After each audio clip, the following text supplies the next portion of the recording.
So in this video, we're going to kind of extend our exploration of the phase plane and the vector field and the connection between these two things. So you'll notice right away it starts off with in general, which is a good thing in mathematics. We're always trying to generalize things. So it says in general, for a system with two independent variables, with two dependent variables of the form like this. So dx dt and dy dt, and you'll notice you can tell that t, in this case, t is the independent variable, and that t doesn't appear anywhere on the left-hand side. So neither equation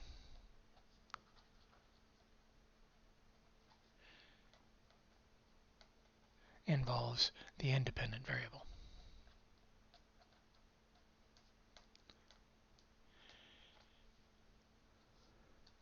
So that means both both equations are our old pal autonomous. And so we can say that this is an autonomous system of differential equations because the right-hand side doesn't contain anything having to do with our independent variable. That means that we can always write this guy over here, as a solution, right? You can think of this as being our solution. So y of t, that column vector y of t, x and y, we can always write this as the derivative with respect to t of our column vector y of t.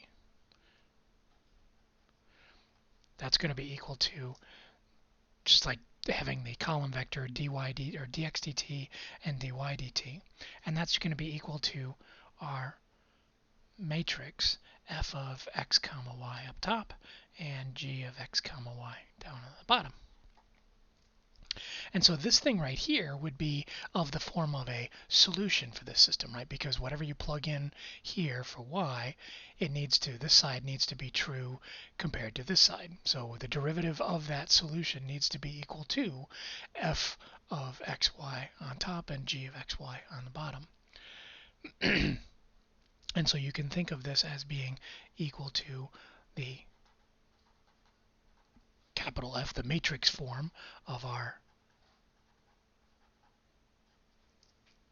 vector, right?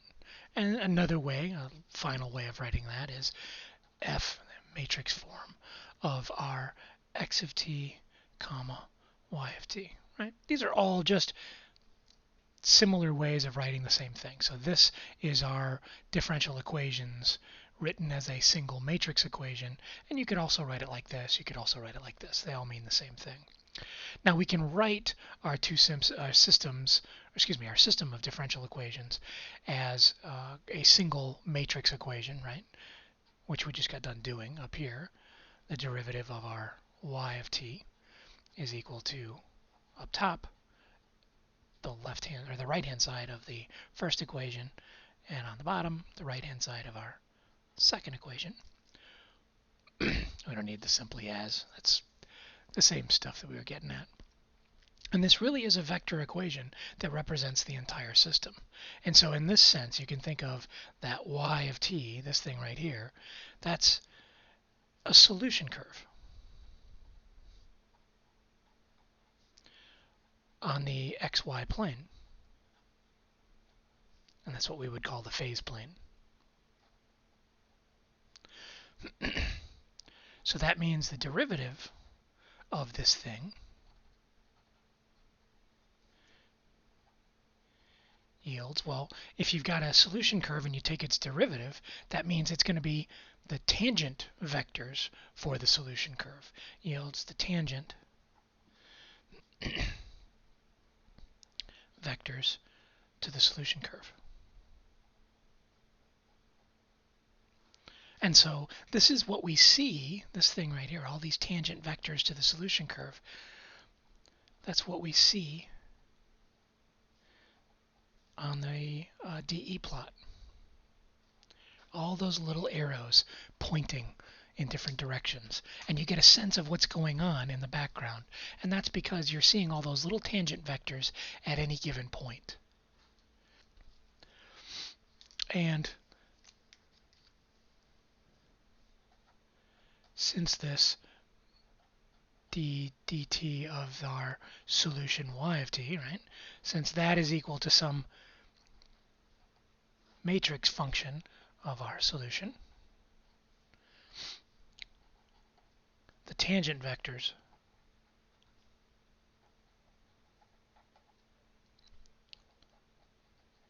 for the solution curve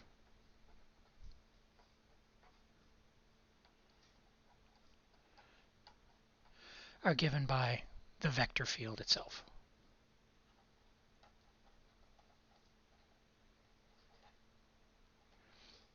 And so we've been talking about the vector field, and that vector field really is determined by the right-hand side of our differential equations.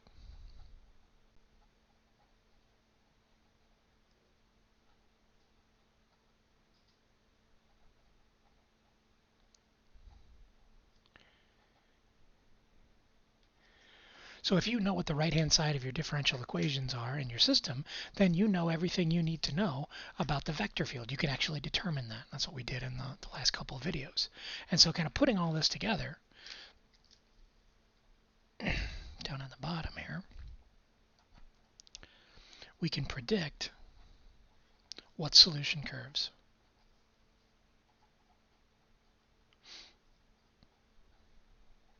will look like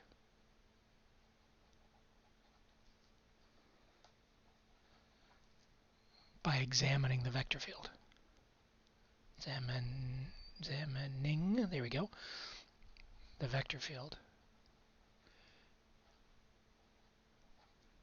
You can think of it as the sketch of the vector field, or the right-hand side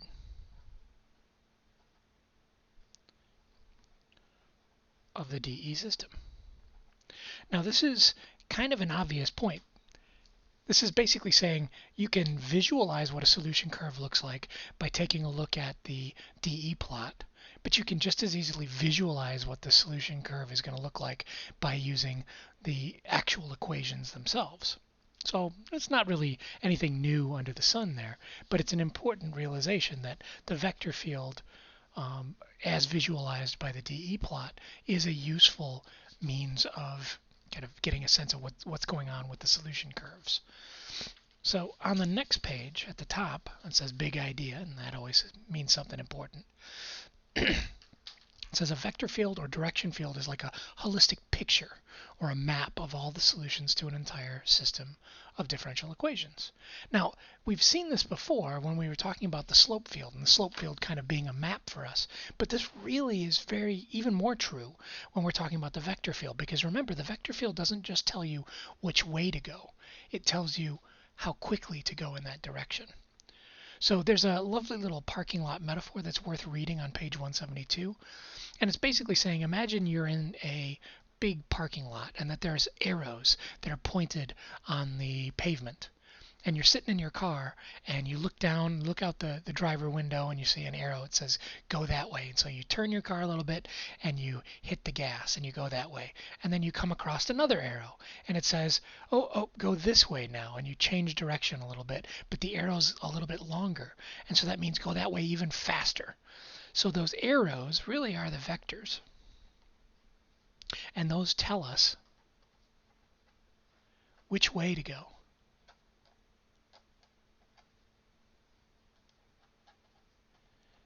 And how fast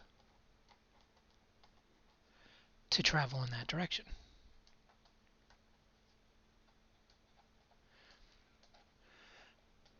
So we're packing a lot of information into our vector field. The vector field is no longer just a matter of, oh, we go this way. It's go this way, and how quickly do I go that way?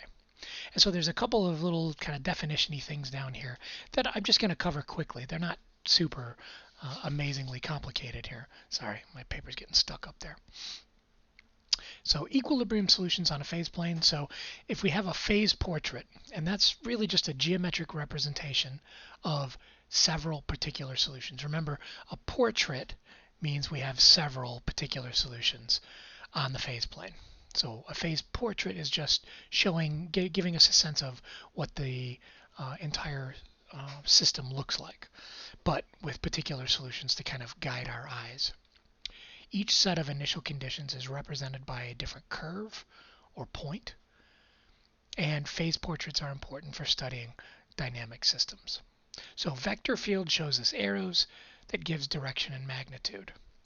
And if you have some initial condition that's on the xy plane, then that thing can be an equilibrium solution, but only if when you take the derivative of that particular location, you wind up with 0. So this is kind of an important realization, and you may not be as familiar with that notation. That means if, IFF is the same thing as if, I'm doing it again. I'm so used to writing it without saying it. This means if and only if. That's what IFF stands for in mathematics. So you may run into that once in a while. It means this is an equilibrium point if and only if the derivative, when you take the derivative, is equal to 0. So down here in this next line, it says, if you know that something is an equilibrium point, you're at a location that's an equilibrium point, you know that the derivative is 0 in both directions, right, on the phase plane, then that's an equilibrium solution, and it corresponds to a static point location.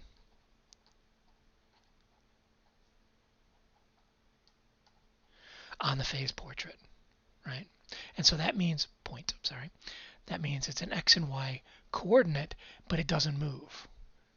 This is x and y where dx dt and dy dt are both equal to 0. And so you can have things like things that we're familiar with, like sinks and sources. We're going to get into that later on. But the important thing to remember is if it's an equilibrium point, then both the derivatives are equal to 0 there. But it has to be both are equal to 0. And so that means that we can spot equilibrium points on a phase portrait just by finding those x and y values where the differential equations are both equal to 0. But notice it says the equations. That means both have to be equal to 0. And so this may yield several combinations. In other words, there could be multiple points of equilibrium. We can't tell just by looking at it. We actually have to go through and do a little bit of arithmetic. So let's take a look at an example on the next page of what this might look like. We're just going to do one quick example and then we'll be done with this video here. So a really, really simple example on the next page. We're going to consider this system and say, well, where are the equilibrium solutions?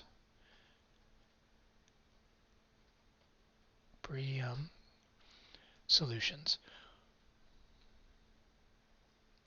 And the easiest way to find those is to set each one of our derivatives equal to 0. So what happens when we set dx dt equal to 0 and dy dt equal to 0? Well, that's like saying x equals 0 and negative y equals 0, so y equals 0. So the only way dx dt can equal to 0 is if x is equal to 0, and the only way dy dt can equal 0 is if y equals 0.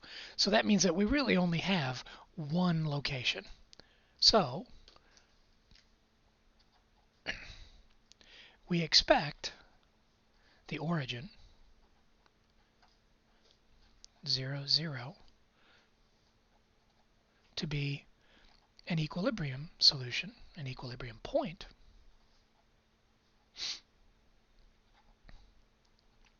on the phase plane.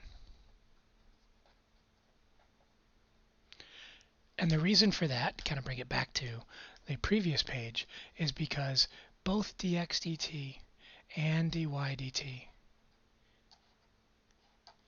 equal 0 at 0, 0, right? And so this thing right here, 0, 0, this is what we might call the 0 vector.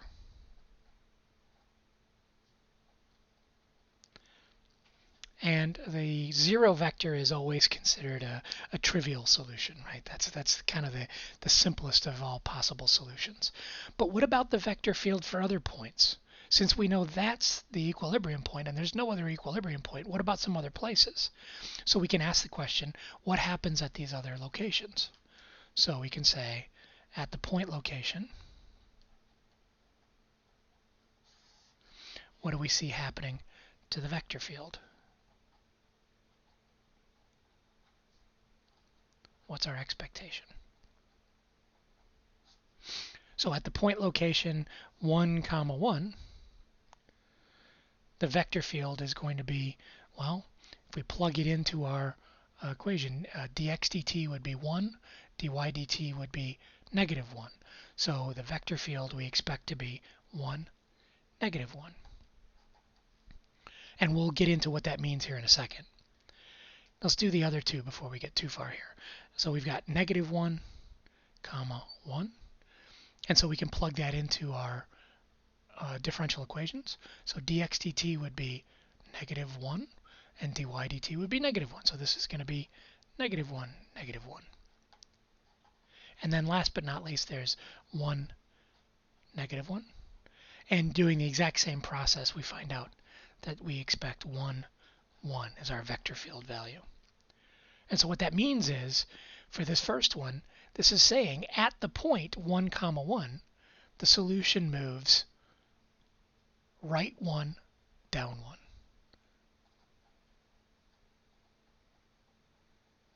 So the solution curve is headed right 1, down 1. And so for this one, you can say, oh, the solution curve is headed left 1, down 1.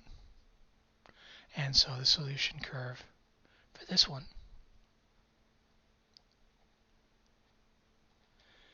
right 1, up 1.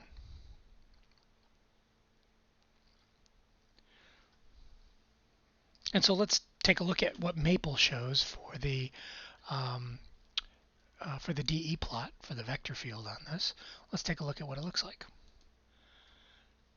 And sure enough, just doing a field plot for x, negative y, this is what we see. And at the origin right there, that's the only place where the arrows are exactly 0 units long. There's no arrow there.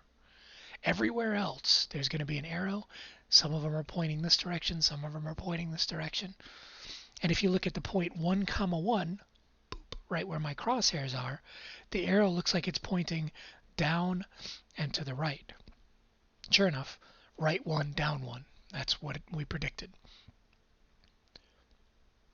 And for the solution curve at negative 1, 1, we predicted that it was going left 1, down 1, and sure enough, it's going in that direction. So the vector field does exactly what we expect it to. And we were able to predict that just by looking at our differential equations and making predictions that way. But we can just as easily look at our vector field as well.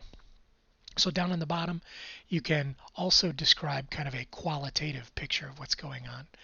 And so if you go back and take a look at this, the vector field, the DE plot or the field plot on the Maple document, you can do a little bit of qualitative analysis.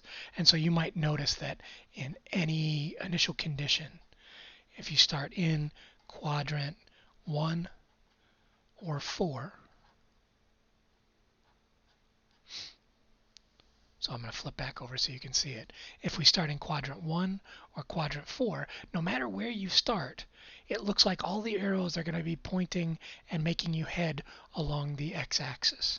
So all solution curves in time will wind up headed along the positive x-axis. So let's go ahead and write that.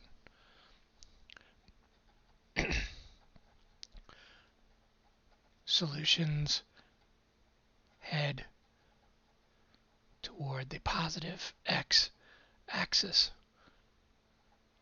over time. Now, saying over time is really just a fancy way of saying as t approaches negative infinity.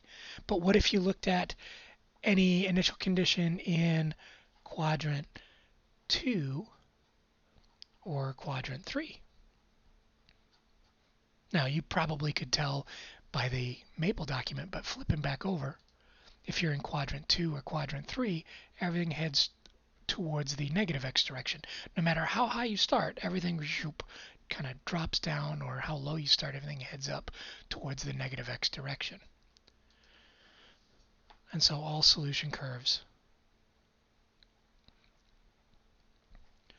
head toward the negative x axis over time. So this is one set of qualitative analyses. Another way of thinking about it is in terms of what's going on with our dx dt and our dy dt, what's going on with the horizontal and the vertical motion. And it's because if you take a look at our differential equation, our horizontal motion is dependent only on the x-coordinate, but our vertical motion is dependent on the opposite of the y-coordinate. That's why everything's headed down towards the axis or up towards the axis, because the vertical direction is always opposite. Whether you're above, then you'd be headed down. If you're below the x-axis, then you're headed up. And so down on the bottom for this one, you could say another qualitative analysis might be horizontal motion. Let me scoot this up. And that's the dx dt is tied to the x-coordinate on the phase plane. Whereas the vertical, that's the dy dt, is the opposite. And that, I mean that in the mathematical sense, meaning the negative of the y-coordinate.